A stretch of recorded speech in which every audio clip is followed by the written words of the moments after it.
Assalamualaikum warahmatullahi wabarakatuh. Di sini kami dari kelompok B akan menjelaskan mengenai ulcus pepticum.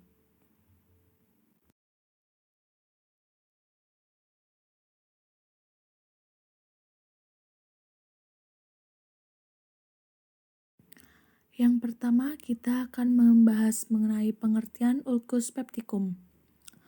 Ulcus pepticum atau tukak lambung merupakan gangguan penyakit yang disebabkan kerusakan pada lapisan mukosa, submukosa, sampai lapisan otot saluran cerna yang disebabkan aktivitas pepsin dan asam lambung. Umumnya terjadi pada bulbus, duodenum, dan curvatura minor. Dapat juga mengenai esofagus sampai usus halus. Penyebabnya tersering dari ulcus pepticum adalah infeksi Helicobacter pylori. Penyebab lain adalah konsumsi non-steroidal anti-inflammatory drugs atau NSAID dan keadaan yang menyebabkan hipersekretori asam lambung seperti faktor konsumsi makanan dan stres. Selanjutnya, kita akan membahas mengenai etiologi ulcus pepticum. Etiologi ulcus pepticum bisa muncul pada lambung, duodenum, atau bagian pertama usus kecil, atau kerongkongan atau esofagus. Berikut adalah beberapa penyebab ulcus pepticum yang perlu diketahui. 1. Ada infeksi bakteri Helicobacter pylori. Yang kedua, penggunaan obat antiinflamasi non-steroid seperti ibuprofen, aspirin, atau diklofenak. Yang ketiga, kebiasaan merokok dan minum alkohol.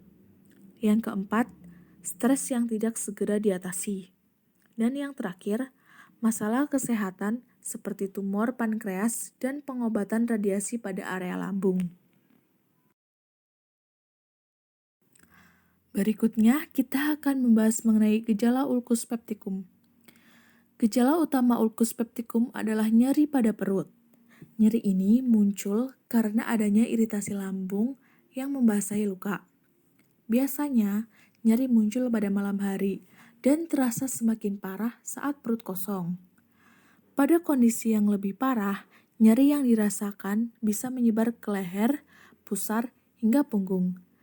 Gejala lain ulcus pepticum antara lain nyeri ulu hati, tidak nafsu makan, mual, serta gangguan pencernaan. Nah, di sini ada penanganan ulcus pepticum.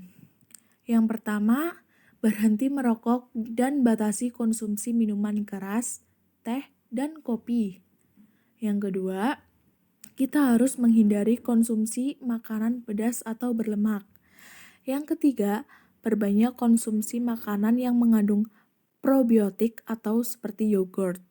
Dan yang keempat, perbanyak konsumsi buah, sayuran, dan biji-bijian. Yang terakhir, istirahat yang cukup dan kendalikan stres yang dialami. Nah, bagaimana sih cara mencegah ulcus pepticum? Ini ada cara-cara untuk mencegah ulcus pepticum. Pertama, kita harus menerapkan gaya hidup sehat, yaitu mengurangi berhenti merokok, menghindari konsumsi alkohol, istirahat yang cukup, dan mengelola stres yang dialami. Yang kedua, berhati-hati dalam menggunakan obat antiinflamasi non-steroid. Yang terakhir, kita harus menjaga kebersihan diri agar terhindar dari infeksi bakteri. Bakteri ini bisa menyebar melalui kontak langsung dengan pengidap ulcus pepticum atau melalui makanan dan minuman. Selanjutnya ada patofisiologi dari ulcus pepticum. Ulcus disebabkan karena adanya aktivitas pepsin dan asam lambung serta radikal bebas sebagai faktor perusak. Ada hipotesis yang menyatakan bahwa inflamasi merangsang peningkatan produksi gastrin. Patofisiologi akibat NSAID yaitu disrupsi fisiokimia, pertahanan mukosa lambung, dan inhibisi sistemik terhadap perlindungan mukosa lambung melalui inhibisi aktivitas COX mukosa lambung.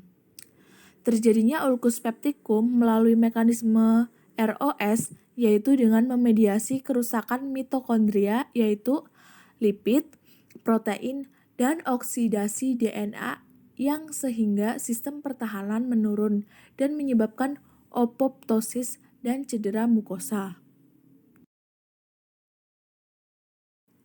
Yang terakhir, kita akan membahas mengenai penata laksana dari ulkus peptikum. Pada pasien yang positif Helicobacter pylori dan tukak yang aktif, pengobatan bertujuan untuk riwayat pasien lain. Pasien lebih dari 60 tahun dengan gejala endoskopi dengan biopsi ulkus lakukan uji dan terapi H. pylori. Melakukan pemantauan pada pasien dengan gejala sakit ulkus peptikum, efek samping obat yang potensial, dan timbulnya interaksi obat.